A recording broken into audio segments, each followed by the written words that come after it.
Right, this is a message come back at you, Soldiers Tom. Seen your message there a while ago, reading for all the deads, and they all took overdoses, killed themselves. A load of bullshit anyway. They all died of natural causes, thank God. Unlike your brother Charlie, who was butchered in the pub, down to you and your brother John, over you getting bet a few years before, out in fair fights, that was killing you. So you invited a couple of age men into the pub with you, and then you started with them, you attacked them. Obviously you thought you were dealing with soft people. It wasn't, I think it was 2 3 days later, he packed up, left the town because you knew what was coming. Your brother Charlie tried to leave as well. He asked you for a lift. I think he asked you, John, for the lift, and you told him no. So my motor's full, so you do your own thing. Paddle your own canoe.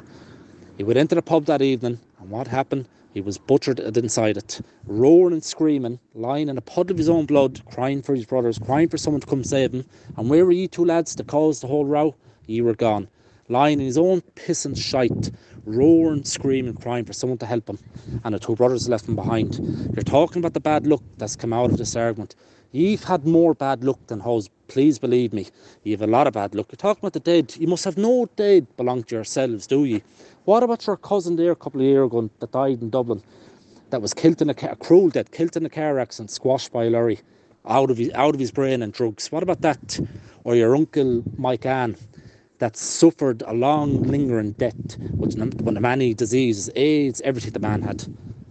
Or all your cousins, Tiny's fellas, that a lot of them lifed in jail, that pack of fools, bastards. And one fella said he wouldn't be able to do 24 years, he'd be taking his own life. We're talking about the bad luck we have. Ye have plenty of bad luck, plenty of it, and it was all down to ye. Ye obviously can't live with yourselves because ye are the cause of your brother's death. You have some cheek more than your handicapped, sickly outfit, a soldier himself. That fella's in and out of hospital every few weeks, got bad diseases, down to all the bad luck ye caused, and all the talking about the dead. It was ye that started talking about the dead. It was ye from day one that talked about the dead first. So now we'll do it as well. Your out fella is in hospitals every few days, every few weeks, different problems, heart attacks, diseases, everything. And hopefully he's hurting a bus tomorrow morning because it's too good for him. He's better off dead because he's the cause of his son's death as well. Because he was getting jived in the pub. So he went there and he got his 2 sons attacking age man. It backfired big time, didn't it? You're on about what you've done, you've cut fellas, you've done this, right, fair play to you. So you know, if you cut 10 of hus, which you'd never be able to do, you'll never get one over in hus. You're forgetting one of your family members is dead in the ground. So, you know, unless you put one of hus in the ground, you'll never get one over us. And that's what kills you. That's what kills you. Crabbing shot. You said you come into our pub here. I made a laugh that you come into our town drinking. You did come into our town. You did have a good laugh. That was no problem. Come into our local. And what happened? Crabby Sean came out of that pub and got cut in bits. Got completely cut in bits. Butchered he was. Arm hanging off.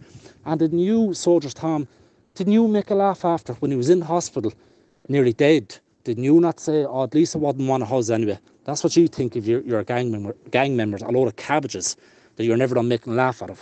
You said it was better off him than one of ye. So, and again, the other pug's face, Charlie's fella, he was nearly got as well out in West Drayton. He was got at his motor broke in on top of him, roaring, screaming, crying, got a cut across the leg, hand, was nearly butchered. I mean, crying, begging for his life. Oh, you killed my daddy, now you're trying to kill me. That's what he was saying. You're saying nothing has been done in the last year or two. You're real gangsters, you're not rats. You have fellas up in charges the last couple of years. You're trying to get fellas locked up. Didn't work out, you got no one locked up. Don't you worry, this is a lifetime argument. Ye will be got very, very soon. Don't you worry about that. Don't be panicking. You will be got. But you'll never get one over in hus because you have someone in the ground dead down to yourselves. So, on another thing as well, you get out about that fella who made the WhatsApps here the other day. That was Michael Lawrence's fella. A few drinks at him. He's not got to do with hus. He's not in our gang. Get him, we're not bothered. Do what you want to him. He's not in our gang. They're doing their own thing. They've been doing it for years. So do what you want to him. But hus ourselves, we'll be getting one of ye very, very soon. Don't make a mistake about that. Keep talking about the dead. We'll talk about your dead as well. You have plenty of them. We'll get down that road. And you'll be got very soon. How did it weave a lot of bad luck since this argument started? Well, look, I wouldn't want to be in your situation. I don't know how you can live with yourselves, knowing that you're the cause of your brother's death.